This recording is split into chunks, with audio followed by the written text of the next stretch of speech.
बिस्मिल्लाहिर्रहमानिर्रहीम। अस्सलाम वालेकुम। मैं हूं वकील शहजाद और आप देख रहे हैं FSP के ट्रेंड्स। कुलुश उस्मान सीज़न 4 के हवाले से कुछ अपडेट्स आ रही हैं। उन अपडेट्स के हवाले से आज के हमारे मौज़ूआत कुछ इस तरह रहेंगे।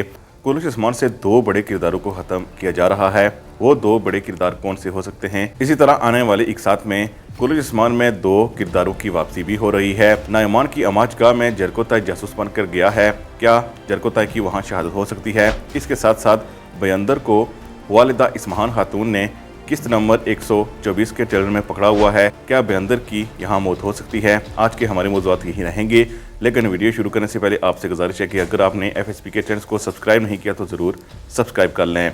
जैसा कि आपने किस्त नंबर 124 के ट्रेलर में देखा कि बयंदर को वालिदा इस्माहान खातून ने पकड़ा हुआ है, लेकिन हमें नहीं लगता कि बयंदर की यहाँ मौत होगी। बयंदर कुछ न कुछ ऐसा वालिदा इस्माहान खातून को ज़रूर कहेगा जिससे उसकी मौत नहीं होगी, या फिर वालिदा इस्माहान खातून बयंदर को मुकम्मल तौर पर समझ चुकी होगी और उसे उस्मान बेग के ख़िलाफ़ इस्तेमाल करना चाहेगी। यानी कुछ ऐसा बताएगी जो गलत खबर हो सकती है जिससे उस्मान बेग को फंसाया जा सके। लेकिन हमें नहीं लगता कि उस्मान बेग भी फंसेंगे और बयंदर की मौत भी यहाँ होगी। इसके साथ साथ जरकोताई नाइमान की अमाजगाह पहुँच चुका है। हमें लगता है कि जब मंजनीको के खिलाफ कुछ जरकोताई करेगा तो फिर नाइमान को शक ज़रूर पड़ेगा कि कोई ना कोई उस्मान बेग का जासूस यहाँ मौजूद है। हो सकता है कि जरकोताई पकड़ा जाए, लेकिन उसकी मौत के अभी चांसेस नहीं बनते। लेकिन आज से 4 दिन पहले हमने आपको अपनी अपडेट में बताया था कि शेख हैदर के हवाले से खबरें गर्दिश कर रही हैं कि वो कुलुश उस्मान को छोड़ सकते हैं। इसी हवाले से मजीद अपडेट्स आई हैं कि शेख हैदर का किरदार अदा करने वाले अदाकार कुलुश उस्मान को छोड़ने वाले हैं। लेकिन इसके साथ साथ एक मजीद अपडेट भी आई है और वो है तुरगत अल्प के हवाले से। अगर तारीखी हवाले से कहा जाए तो बाला खातून और इसके साथ साथ शेख हैदर बेल्जिक किले में चले गए थे और पूरी ज़िंदगी उन्होंने वहाँ ही गुजारी थी।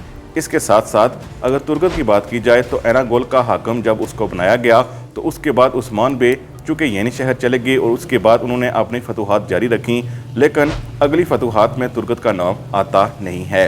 लेकिन यहाँ कुछ और ही मामला चल रहे हैं। लेकिन तुरगत अल्प के हवाले से कहा जा रहा है कि तुरगत का किरदार अदा करने वाली अदाकार की बाला खातून का किरदार अदा करने वाली अदाकारा के साथ कुछ इख्तलाफात हैं, जिसकी वजह से तुरगत अल्प का किरदार अदा करने वाला अदाकार भी कुलुश उस्मान को छोड़ रहा है। लेकिन हमें लगता है कि शेख हैदर और तुरगत अल्प का किरदार अदा करने वाले अदाकार इस सीज़न के आखिर तक जा सकते हैं।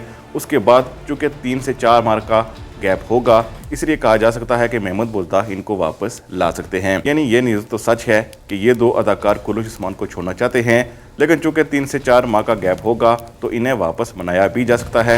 यानी इनके हवाले से अभी ये मंसूबा नहीं बनाया गया कि इनकी शहादत दिखाई जाएगी। यानी इन्हें कुछ देर के लिए सीरीज से इधर उधर किया जा सकता है, लेकिन शहादत नहीं दिखाई जाएगी। इसके अलावा कुलुश उस्मान की आने वाली एक साथ में 2 अल्प की वापसी होगी, जिनमें गेंजा अल्प और इसके साथ साथ बलबन अल्प भी मौजूद हैं। यानी 2 किरदार वापस आ रहे हैं। इसके अलावा खबरें ये भी गर्दिश कर रही हैं कि कुलुश उस्मान में उस्मान बेग का कोई तारीखी साथी भी आएगा। यानी इस सीज़न के ख़त्म होने से पहले मुमकिन है कि उस्मान बेग का एक तारीखी अल्प भी आ जाए।